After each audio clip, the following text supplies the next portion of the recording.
Do you know how powerful you are? Welcome to Rise Urban Nation. Welcome everybody to Rise Urban Nation. Reshaping and elevating your mindset to help you achieve what you believe. Sometimes we don't even see our own greatness. You can't be what you can't see.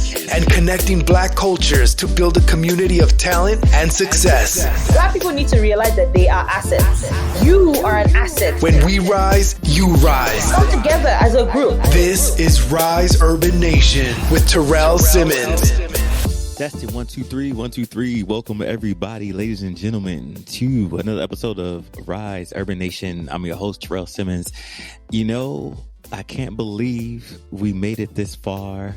It's been almost a full year. We're almost to the end of the year. And as you start to think about what's in store for whatever your plans is for the end of the year, New Year's resolution, end of the year celebration, holidays, I'm hoping that you got us part of your plans and tuning in to what we're doing, because I want to have a celebration. I think we deserve a celebration. I'm not sure what it's going to be just yet, but I definitely want to figure out how to celebrate what we've been able to do and accomplish together. All the great people that have blessed us on the show with so much information, sharing their personal journeys and stories. So stay tuned for that. I'm gonna try to get the email list going together and get some of your insights, thoughts, questions, comments, concerns, etc.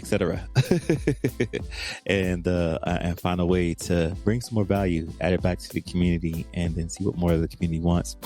This next gentleman that you're gonna hear today, Don Owens. What can I say about Don Owens? First of all, I got to give a big shout out to the NRPR group. They have been just so supportive of our podcast, bringing us amazing talent. So if you ever need PR relations, they are not paying me to say this, in our PR group, they are thebomb.com. Don Owens, he's a CEO of HNO Green Fuels and the author of Revolutionary Burn Fuel Better. And he's really tackling our global climate crisis from a new angle after patenting a technology that can solve the planet and save pretty much all of us and all of us who call it home. So before our time runs out, we got to really act now.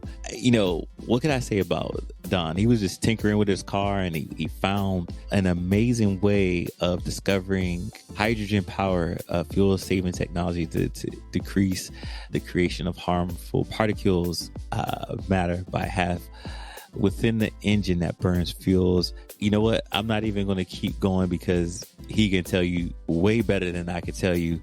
So let's get into this episode with Don Owens. Don Owens, the man, the myth, the legend. How are you this morning? Pretty good, Terrell. Real good, in fact. Can't complain at all. All right. Wouldn't dare. As my granddaddy said, any day above ground is a good day. That's Where right. are you joining us from? I'm joining from Temecula, California. Temecula? Oh, you Temecula. Get out of here. Are you originally from San Diego? Oh, no. I'm originally from the East Coast. I'm from Florida. Okay. And I spent all of my adult life in the D.C. area, but I just stumbled out here about 20 years ago. And Yeah, you and me both. I stumbled out here. I was like, man, this weather is nice. Yeah? Oh, my God. It's not Like, even, I I don't think can't I can go back. Yeah, I know. Where were you coming from? DC. Well, D.C. Oh, my God. I spent all of my adult life in D.C. All of it. Yeah. Most of my born in New York, but raised in DC. Yeah. Left DC after I graduated high school. Yeah. And came out here to the West Coast, and there was no turning back then. I was like, this is where I should have been. Yeah, I know exactly what you mean. So DC to Florida Florida to Michigan to DC to California. Oh wow! So you did some trips. Some trips. Yeah. All right. Okay. So you have to tell me the story behind that. once we get into the podcast. All right. But officially, welcome to, it used to be the Risepreneurs podcast. We recently ran into a cease and desist because apparently somebody had the Risepreneurs name. So here's a lesson to everybody listening. Trademark your name because they will come for you if you don't trademark your name.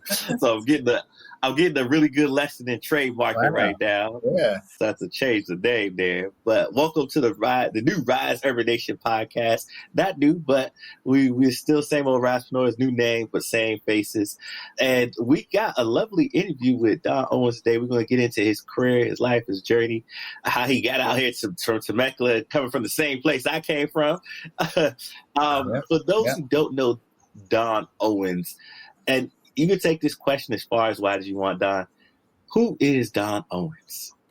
Okay, well, I am somebody that just happened to find out that, believe it or not, we can save the world. Mm-hmm. That was a heck of a thing to say. In fact, it was a heck of a thing for me to realize when I realized it, because I still could not quite believe what I was mentally hearing.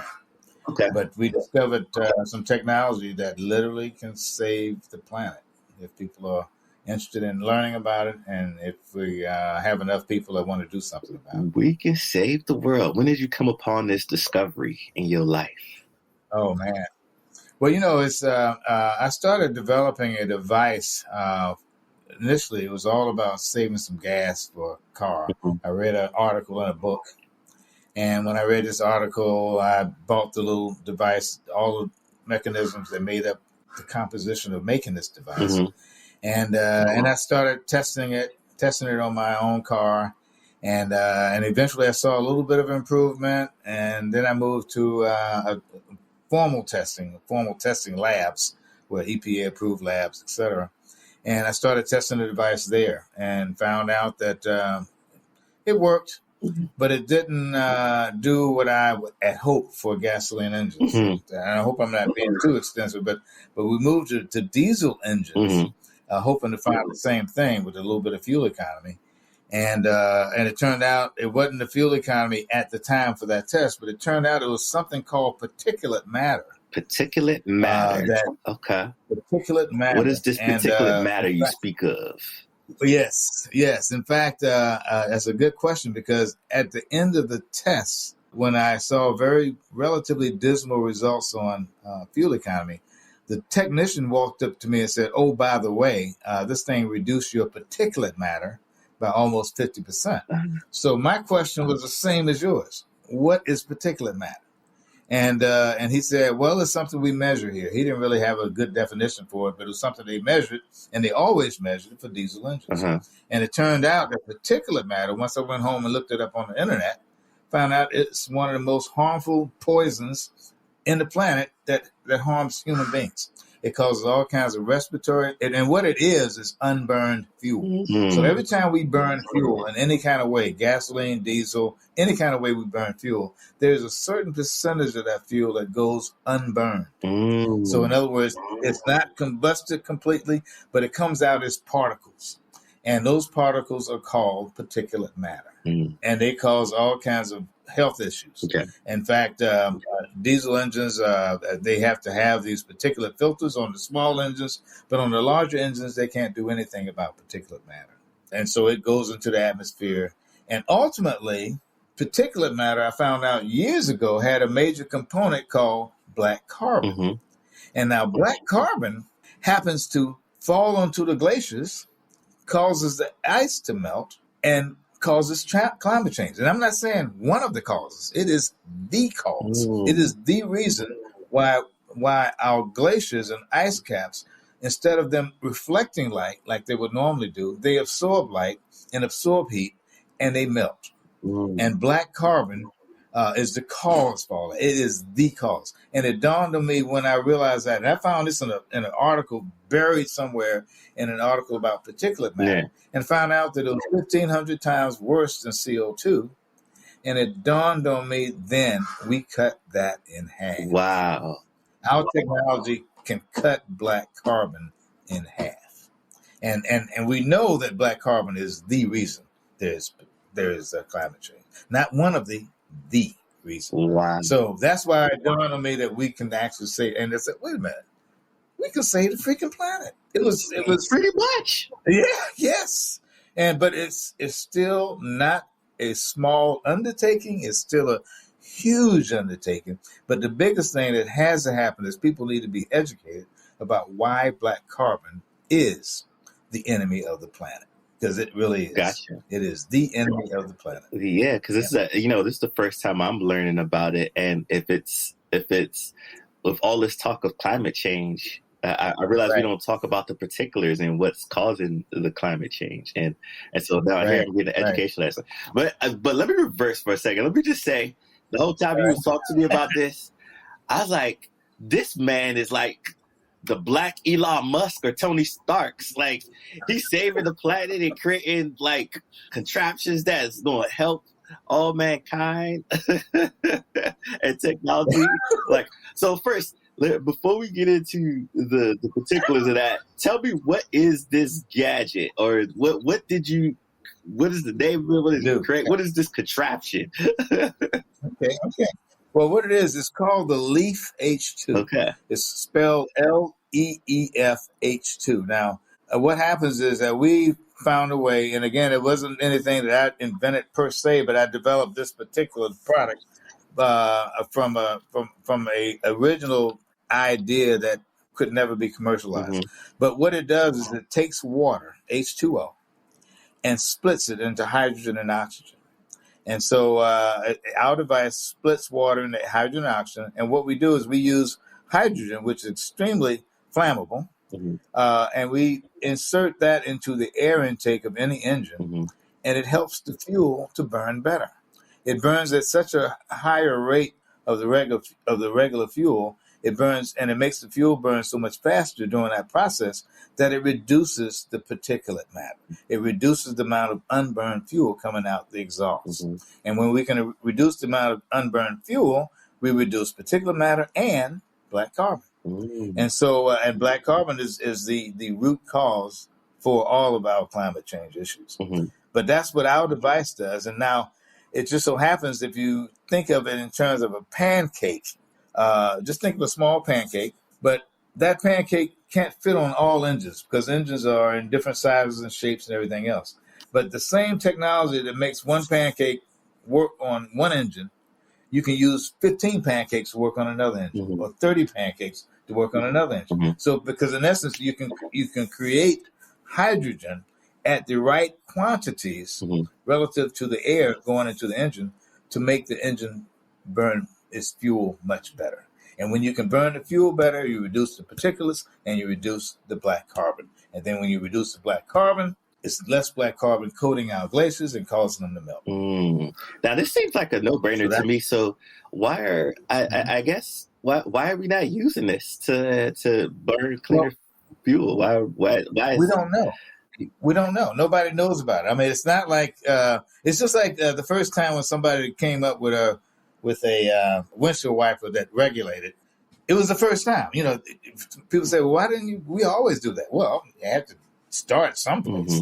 You know, and I guess it's the same way with the wheel. If you go way back, somebody was not using the wheel and say, "Hey, what is that?" You know, so the first, it's always the first time for something. But again, we just really, this year was the year when I discovered the fact that we can save the planet. Now, we developed the technology for producing burning fuel better years ago, but we still had to commercialize what we had developed. Gotcha. So when you have a device, I had this device on my car that basically nobody on Earth with the right mind would have ever bought. I mean, because it was just not attractive to buy. So we had to spend years just developing a commercial version such that we can make it so that it will be palatable for people to want to get it. Now, again, we're not orienting these toward consumer products. Now, eventually it will be a consumer, but right now it's really a commercial product. We are targeting things like ships, container ships, generators. There are 17 million generators out there that are producing energy, electricity, for human and mankind, and all of them produce black carbon. Every last single solitary one of them. And so those are some of the things. But it's, and in fact, I say this in the book, everything that we do, everything that human beings do, every single solitary thing produces it. And it's not that we're trying to, but just our lives are oriented that way. I mean, we're just like right now, I'm sitting in a room, I'm comfortable because I don't have this. I remember I was in Las Vegas a few weeks ago, and it was 116 degrees outside. And I was sitting inside of a hotel looking outside, 116 degrees outside. Fortunately, I was inside, and it wasn't 116 degrees. And I was happy that somebody was drilling some oil because that building that we were in was cool because there was a power plant somewhere producing energy so we can stay cool. But that power plant was burning fuel. And everything that we do, and it's for hospitals, for the packaging, everything that we do creates black carbon. You know, if you go to a grocery store and just look at the thousands of things on the shelves and think about where they are produced, how they got there, it's all ships, all trucks, you know, it's all diesel. It's all diesel fuel. So even the biggest environmentalist is a user and creator of black carbon. All of us are. But we have to determine whether or not we're going to make it the enemy of the planet, because this causes our glaciers to melt. And as long as it does, we're going to have some serious issues with climate change. Yeah, absolutely. It's never going to change. I agree with you. I feel like they should have had you at the International Global Climate Change Conference. Yes. And in fact, that's ultimately what I will have to do. I mean, I just finished the book. Right. And fortunately, the book was done, and it's perfect timing for it, because had I not had a book, I wouldn't have had any credibility. Or if someone heard me, it would just go in one ear and out the other. You know, but when you have a book, and I didn't realize the power of a book until somebody said, "Hey, Don, you need to write a book." I said, "Hey, I don't have time to write a book." But the book really does, and it's the first and only thing that captures the problem and the potential solution. I mean, most scientists know that this black carbon causes serious problems. Yeah. Every scientist knows that. They know it, but they've never had anything to do about it. They've never had a solution to solve it, or a solution that could potentially solve it. So this book basically gives you an education on what it is, why it is, and how we can beat it. What's the name of the book? It's called Burn, Fuel, Better. Burn, Fuel, Better. And Burn, Fuel, Better. And in fact, that's the name of the website for the book, is burnfuelbetter.com. And but that book, and again, and it's no, I hope I don't sound, what's the word, some kind of arrogant, because it is the only place right now on earth when you can learn about this. There is no other source. You know, everything that I found out about black carbon, it was hidden in some scientific magazine. And fortunately, I just happened to have done a test with particulate matter to know that we cut particulate matter in half. And then when I found out that black carbon was 1,500 times worse than CO2. Now, please note, I didn't say 1 or 2 times worse. Everybody talks about CO2 as the problem. Yeah. But black carbon is 1,500 times worse in its warming capacity than CO2. That's the real problem child right there. That's the real problem child. And CO2 does not coat the glaciers and cause them to melt. Black carbon does. Gotcha. And black carbon, when that happens, it changes everything. It changes the weather patterns. It changes the ocean currents. Everything is changed. And in fact, if we don't do anything about black carbon, Florida is going to be underwater. So is New York and a whole bunch of other places.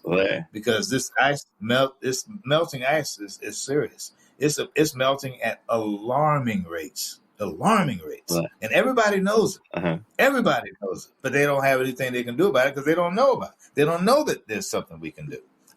They talk about making all these electric cars. That's going to exacerbate the problem. Oh, really? That electric is going to exacerbate the problem? But you're not burning fuel anymore.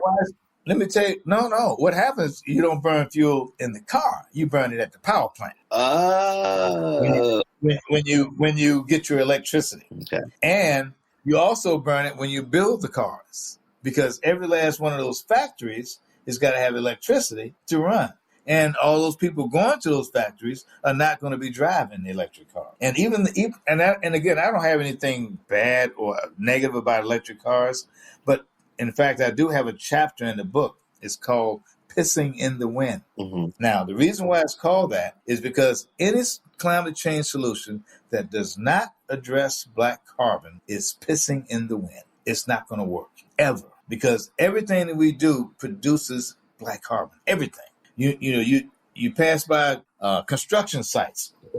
They don't have no electric vehicles out there making that stuff. Mm-hmm. That's all diesel, right? Yeah. Everything is diesel. Everything produces black carbon. Everything we do. Now, just to play devil's advocate with you and do hypotheticals, what if I was to say, I'm going to commit to this thing, so I'm going to create, I'm a billionaire, I'm going to create a plant that's going to be zero energy, zero waste. Is that possible? Well, unless we're in the jungle with no mechanism, no machinery that's going to make plaster out of mud, or it's not possible.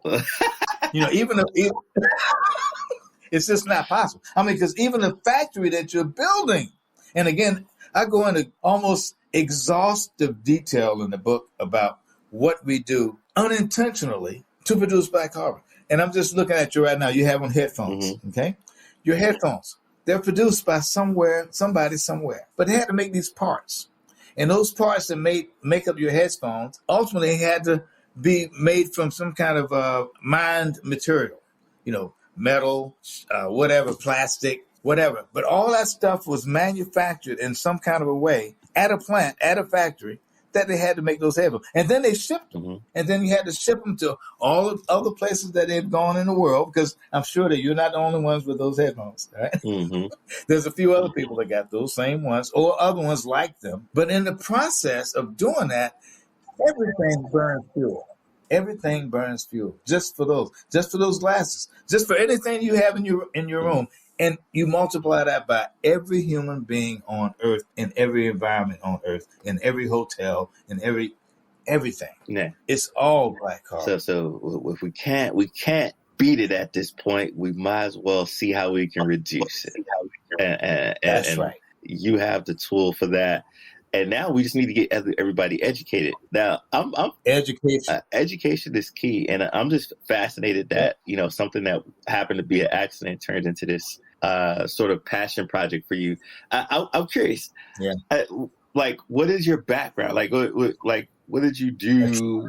Career-wise, growing up, that you got it. Well, I'm going to tell you, it's really kind of, I think everything I've done has kind of led me to this, but I was an engineer. I was just like when I graduated from high school, I didn't know really what I wanted to do, but I used to like to tinker with cars. Uh-huh. So I figured I should be an engineer. Yeah. And so I went to engineering school in a place called Flint, Michigan at General Motors Institute. And they had a co-op program. So fortunately, I worked as an engineer while I was going to school, and I discovered by the time I graduated that I did not want to be an engineer, and that's what normally happens by the time you didn't want to be an engineer. Look at this great invention that you just came up with because of your engineering skills.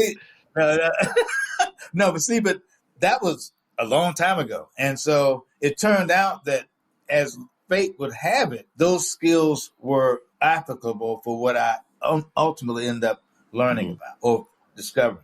But because I went to engineering school, didn't want to be an engineer, and after that I went to law school. And the reason I went to law school wasn't because I wanted to be a lawyer, but because somebody I knew had some friends that was working for Western Electric and Bell Labs that were looking for engineers that wanted to be patent attorneys.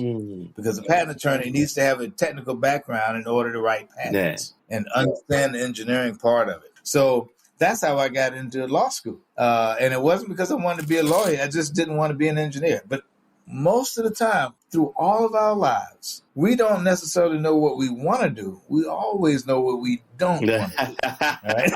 Right? And that kind of leads us. That kind of leads us in the direction of where we want to go, because we know what we don't want to do. So All true. right? And and that ultimately led me to because I wrote. But because I was in patents, I ended up writing a patent application for this invention because of some of the skills that I learned from back then. But I didn't know at the time that that's where I was headed. Yeah. But in essence, that's the background that I had: patents, engineering, and law helped me to create this company that I have. You know, it's so funny. I know another engineering guy who's in tech and had a hard time, eventually moved on, but had to take over writing patents for a company, and then he learned it, and he said the same thing that you just said. Like, it just so happened that, you know, these two skills were warranted with each other that helped me learn this, and he created his own patent. Right. So like, it's just funny hearing you say that story, because it's so true. Like, when you're going through your life, you know what you don't want to do, and then you end up landing in this space where you find something that allows you to get closer to what you want to do. Right. Exactly. So what was just out of curiosity, what was your first job coming out of engineering? I mean, the beauty of what I was doing when I was working as at General Motors Institute, I was literally working as an engineer while I was in school. Now, again, you know, I started off at Florida A&M, and Florida A&M had a co-op program. So I worked as a, you know, even though you're not an engineer, you're working as somebody in that field. I worked at Kennedy Space Center in there. So that was part of the program. You went to school, and then you worked as an engineer, learning and training. And then same thing happened with General Motors Institute. Mm-hmm. I went up there because Florida A&M only had a pre-engineering program. So General Motors Institute happened to have a full engineering program. And they happen to have something similar with the co-op where you can work and go to school. Nice. And it was beautiful. I mean, I was actually students don't normally make money. Okay. Yeah. You know what I mean? Students normally I was a student, and so was everybody else at that school, a student that made money while we was in school. Okay? I love that. But so it was a great program. Yeah, that is a great program. I wish I don't know if do they still have that program? If not, Texas A&M, whoever's out there, can y'all bring that program back? I got some students that might want to be engineers, but can't be broke. Yeah, well, you know, in fact, they changed the name from General Motors Institute to Kettering University. And I don't know if the program still exists the same way, because this was back in the days when Flint, Michigan was kind of a hub for General Motors and all the automobile industry. And all of that kind of disappeared years later. So I don't even know if they have any programs like that anymore, even at Kettering. It was a great program. It's just really sad to see what happened to, you know, Detroit after, Motor City went away. So I know some people are going to be inspired by hearing your journey and the story. Probably want to look at a product that they have or something like that. So, or they might have an idea or inkling of an idea. They want to test it out, kind of like you did. What could you give us the steps of how you went down your path of kind of refining this idea to then getting it out there in the book? So give me the steps that you would give to somebody who's tinkering with something like you are, and how you kind of did your thing. Okay, I will. In fact, it's shockingly unorganized. It's shockingly unorganized. Okay. Right? Because, and which is good, because most people don't realize that what they're doing in a very unorganized way actually works, because it helps to fine tune as you keep going. The biggest thing that you don't do is just don't give up if indeed you have something, or think you have something. But the pathway that I took for taking what I initially had, which was nothing like what I ended up with, when I started off with this was not going to be a climate change product. It was not going to have anything to do with environmental. It was all about saving gas and saving gas on the car. And it turns out that along the way, I was able to discover things that indeed kept me going. Like, for example, I used to test this on my car. I had a Ford Contour at the time. Fortunately, at the time, you could, you know how you can fill up your gas tank and have it come all the way up to the cap? Yeah. Well, you can't do that on modern cars. Okay. But on those cars, fortunately, I could do that because that's how I found out whether or not my car was actually being improved. The gas miles were being improved. I mean, I would literally, after I built this device that fitted only that car, because once I found out it worked, it wouldn't fit on anything else. So that's when the whole evolution of trying to make it work somewhere else came about. Yeah. But when I made it work on that car, I was shocked, or I was able, I should say, to determine that if I filled up my gas tank, drove 100 miles all over the place, and did the same thing over and over again, tried to do it, because I always did it late at night so I wouldn't be in traffic. I would try to do the same drive. And every time I would see an improvement on my fuel economy. Oh, wow. Every time. But obviously you couldn't take that to no one and say, hey, listen, I filled up my gas tank and filled it all the way to the lid and drove around. So that's why this thing works. No, you can't do that. Yeah. People look at so you that's like, why I ended up going, get out of here. Yeah, come on, man, get out of here. And so that's when I ultimately went to an engine testing lab. Okay. And when I went to an engine testing lab, I found out also, it's a whole bunch of little iterations that happened before that. But I did find out that there were reasons why this device would work better with some cars than other cars. And in that process, and again, we're still talking about what steps you have to take.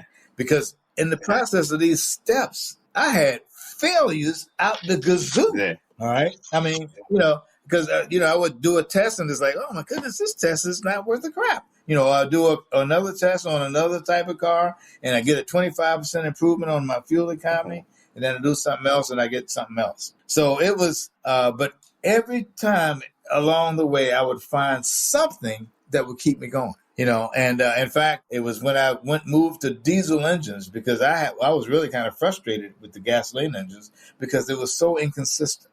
I could have a fuel economy on a Chevy Suburban, but a Volkswagen, no, doesn't work because I didn't know at the time the amounts and the volumes of the hydrogen, all that stuff was variables, and they were variables that basically made that whole experience in the gasoline engines fail. And it just so happened that one day after monitoring one of my classic failures, this technician at the lab said, "Hey, listen, do you want to test this on diesel engines?" I said, "Hey, why not?" I was really at wit's end. I said, "May as well." And so we started testing on diesels. Same dismal failures on fuel economy. And that's when and so I was about to pack up the shop. I mean, it was time to go home and find something else to do. Right? Yeah. And and then the guy came up to me at the end of the test and said, "Oh, by the way," and he brought this other sheet of paper out. This thing reduced your particulate matter by almost 50%. And again, that's when I said, "Well, what's particulate matter?" And then that led to a whole another area of making me realize that, hey, maybe I can continue. So it's one of those things where if you're going through a city, you can't wait till all the lights turn green at once. They won't do that. You got to just move forward. Yeah, right? exactly. And you can't wait to tell folks that sometimes your failures are your most important lessons in life. So I tell them, hurry up and fail faster so that you can get to the end result. No, it is the most important. Your failures are vital because if you're not failing at something, you're not growing. You got to fail. Right. You have to over and over and over again. So true. So true. Because as long as you keep moving, then yeah. So I imagine you being a guy who has a lot of lessons in life. What is one good lesson life has taught you? Well, I do have a motto. Ooh, I love to hear it. And I don't know whether or not I created this motto or if I heard someone else create the motto. All I know is that I live by it. And it is, why do tomorrow what you can do today? Ooh. Why wait until tomorrow what you can do today? Because today is the only thing that matters. So but that's a motto. If that's, I don't know if that's a life lesson, but per se, but but I do know that that you just have to keep moving, and anything you want to do tomorrow ain't the day. Today is the day. I know procrastination has been the enemy of me many of times, so I love that motto. So I thank you for that. So, what some advice would you give to somebody who's trying to get into the engineering industry since you've been in it, or in the patent industry, and they some young person or some person who's stuck in a dead end job may be inspired by your career path, your trajectory. What's some advice you would give for them if they wanted to jump into that those two particular career fields? It's the same thing of why wait. Don't wait to you go give them the motto. Yeah, because I'm gonna tell you, human beings are truly amazing. Mm-hmm. I mean, when you think about all the stuff we have created, the music, we're just incredible thing. We have a universe of creativity within ourselves. We can do anything. There's no limitations. Now, I've often heard that. I didn't really realize how powerful that truly was, but because as I look around now, I just appreciate everything that people do and what human beings can do. But so the key for anybody is just to try to listen somehow, get those people that don't believe in anything out of your life and don't listen to them, and try to listen to the inside of you, what's coming out, and try not to listen to anybody else. Because I can't even begin to tell you how many people told me that this wouldn't work, or that, it's a scam, or, you can't, So, but you cannot listen to anybody, nobody, even the ones that love you the most. You can't listen to them either. You have to listen to your inner you, whoever that inner you is. And that inner you is going to tell you what you should do. If indeed you're thinking engineering, if you're thinking patents, if you're thinking, it's going to tell you what to do, and it's going to direct you. It's not going to necessarily put you in the right place, but it's going to focus you so that you can kind of eventually make it down the road with less and less. It's not obstacles, because you're always going to have obstacles too, but more and more focus. I love that. With more and more focus. Yeah. I love that, because we often tend to listen to the people that's closest to us. I know my parents, they had dreams and ambitions of sending me to college and going to like medical or engineering school, and they did that rightfully so, because they wanted to make sure I have a better future for myself, right? But they didn't realize that these things weren't my passion, and these weren't things that I wanted to do. So. I eventually need to find my own path. That's exactly right. No question about it. You got to listen. Right. You got to listen to you. You got to listen to you. Just like you said, because they may want you to be a psychiatrist for whatever, but that's not what you wanted to do. Now, in fact, I found that out once I got into patents, because patents, and I don't want anybody to discourage anybody, but the patent field, when you do patent applications, your mind is like a laser beam, because you have to truly focus things on describing things and describing in detail and describing all these little things that are associated with it. But I didn't have a laser beam mind. My mind is a searchlight. So I didn't like thinking the way you had to think when you're in the patent field. Now, I had buddies that made a lot of money, and once I abandoned it, I considered going back, and I actually went, because they were making $300,000-$400,000 a year, and I wasn't. All right, and I said, man, maybe I should try that. Maybe I should go back. And I went back to an interview, and I knew that day. I said, no, that barn door had closed. That chapter was over. I was not going back in that direction, even though the money was there. My mind and heart wasn't at all. Right. So you always have to follow what you think. What you think, not anybody else. I love that, and I love that key advice you gave too, like of saying how you had to be so laser focused. So like, if you are a person that's not laser focused and being able to describe and imagine things in great detail, that you have to explain it in a patent, that. That's a good sign that isn't the career path for you. But if you are, then hey, that more reason for you to go down that path and journey. Right, so right. I love those little tips there. Yeah. So what do you think the future has in store for us when it comes to climate change, when it comes to, the things that you're trying to do? Because it seems like we're still in the education phase. So, what happens next? I know we're still educating because you got the book. What do you see happening next after you get people educated? Okay, What does the future have in store? Okay. All right. Now, in fact, but the education part is really, in my mind, the thing now, because technology, we can always develop technology, but the education has to be so comprehensive and so in the minds of all humans on Earth that we look at this like the movies where the aliens attack us.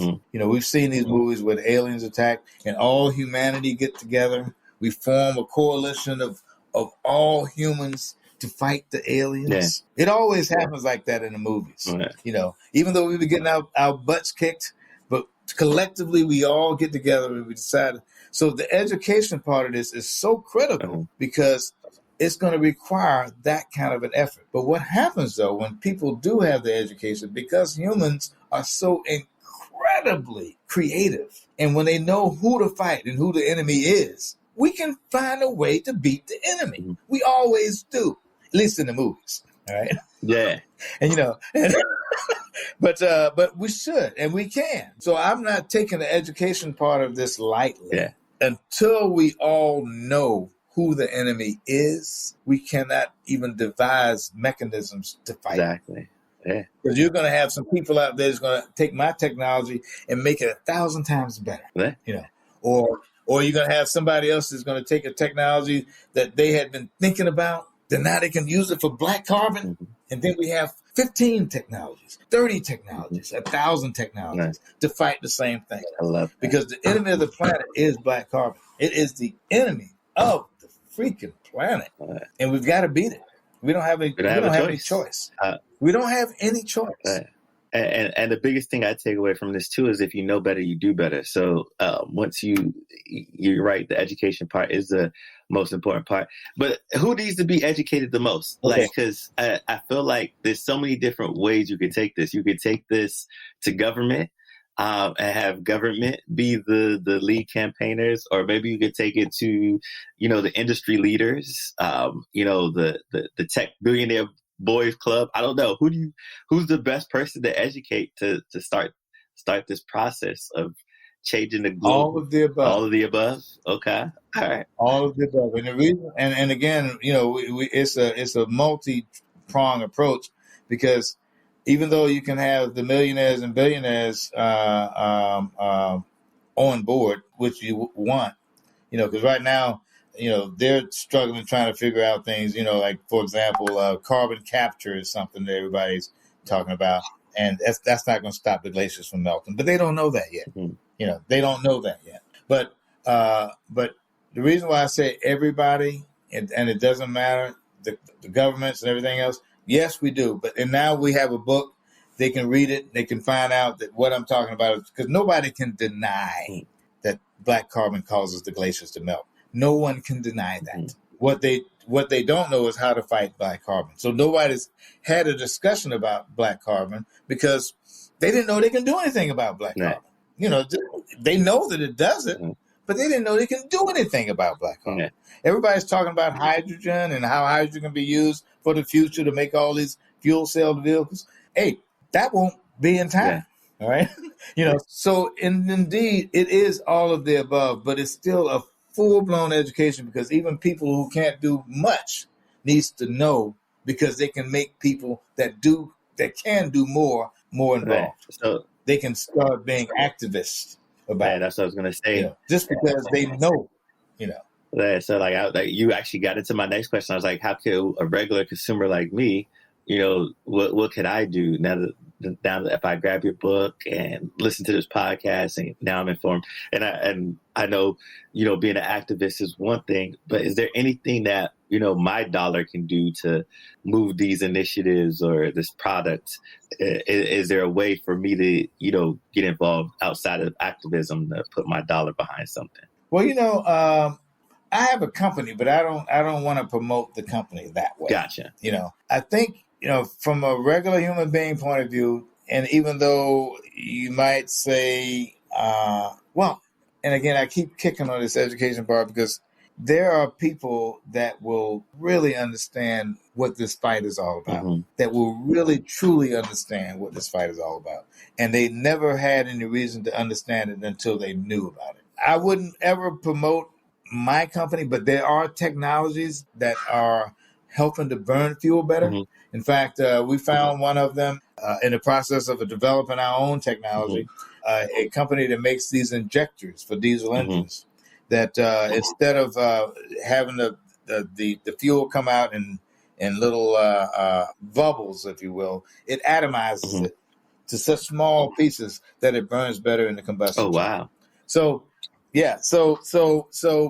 And then when you combine that kind of a technology with our technology, it makes it even more incredible in terms of the less black carbon. So I know that there are going to be other technologies that will come about. But when people get this in their heads, and when people understand that we don't have a choice, we really don't have a choice.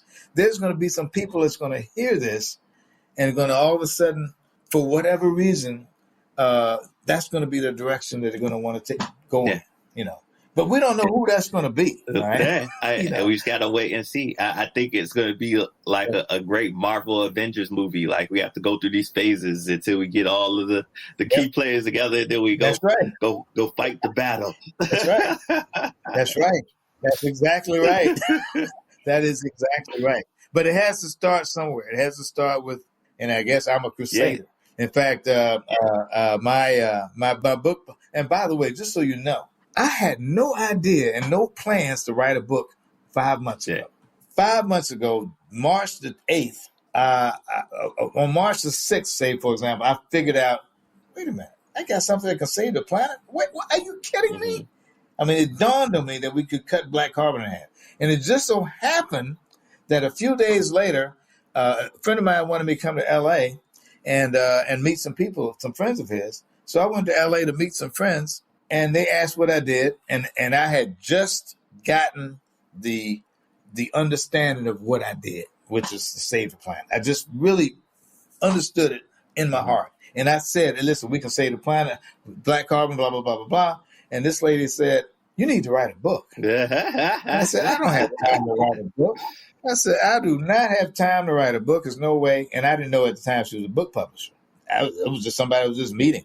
And she said, you need to write a book. I said, well, I don't have time. And she said, well, what we will do is I will interview the heck out of you. I will interview you, and then we can get ghostwriters to help you. I said, well, that's not such a bad idea. I mean, I started warming up to it because I knew I could tell what I did. I just couldn't write what I did, right? At least I couldn't, right? All right. And so I said, well, that might not be so bad because I can, And then the next thing she said was, and we can do it in 90 days. Ooh. I said, what? 90 days? Are you kidding me? She said, yeah, we can do it in 90 days. And also on March the 10th, we signed a contract. By the end of July, the book was finished. Wow.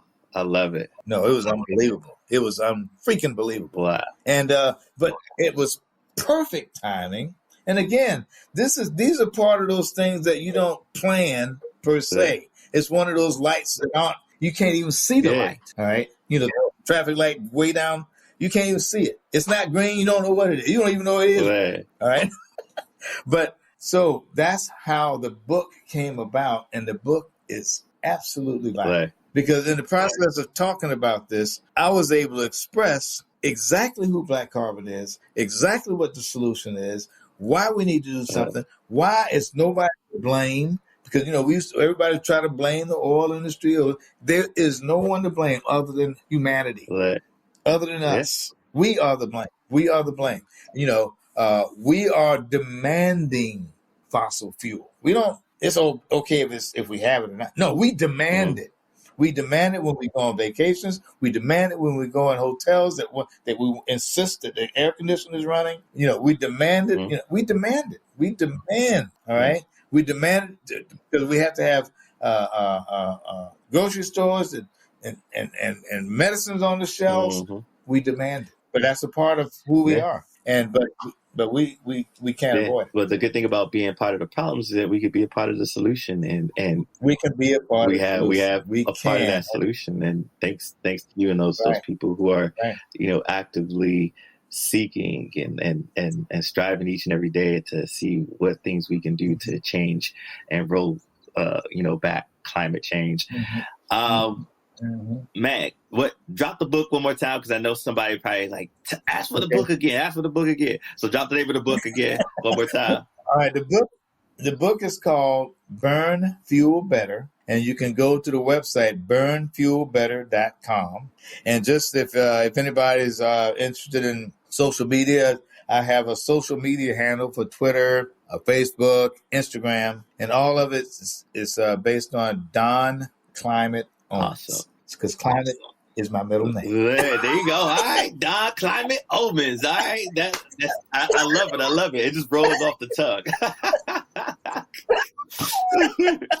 All right, so now that you told people where they can find you, what projects are you currently working on? I know this is probably taking up a lot. You got the book.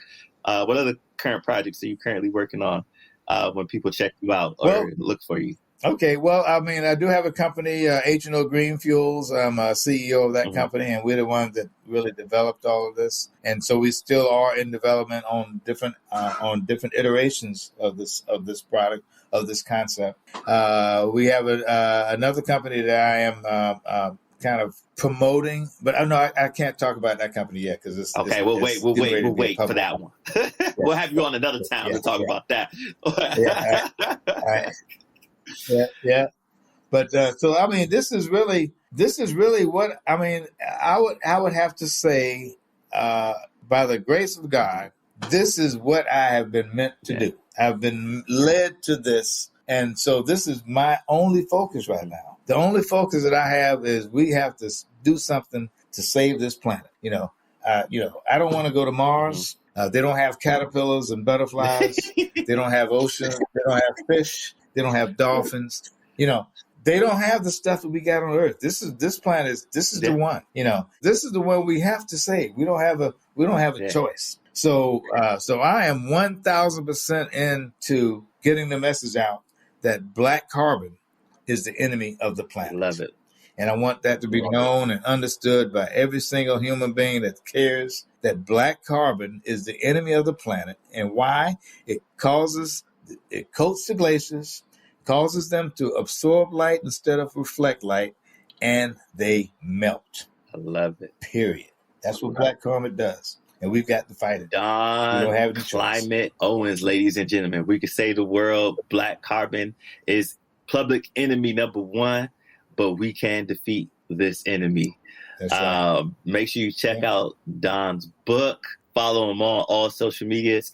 Any last words of wisdom for the people, Don? Well, it's the same thing that I want to be ringing in their ears whenever they think about black carbon, and that is black carbon is the enemy of the planet. Black carbon is the enemy of the planet.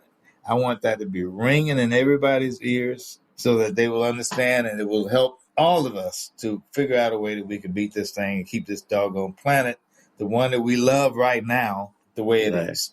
Or at least it's, or even better. I thank you for those words of wisdom and for the things that you're doing to help save our planet.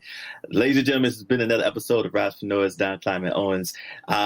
Man, I can't wait for this episode to drop so that you guys can get all this amazing knowledge and go run and get his book as well, Saving the Planet. I don't know, defeating one black carbon emission at a time. I don't know if that's the way to say it, but that's what I'm going to put. I'm going to put it together. That works. Yeah, that works. All right. That works. And this has been another episode of Rise Urban Nation. Thank you for listening to another episode of Rise Urban Nation. Thank you for taking the journey. Be sure to like, comment, and smash that subscribe button. And stay connected with Terrell on and off the show. Follow at Rise Urban Nation on all platforms. Do what you love what you do. Don't chase the money. Let the money chase you.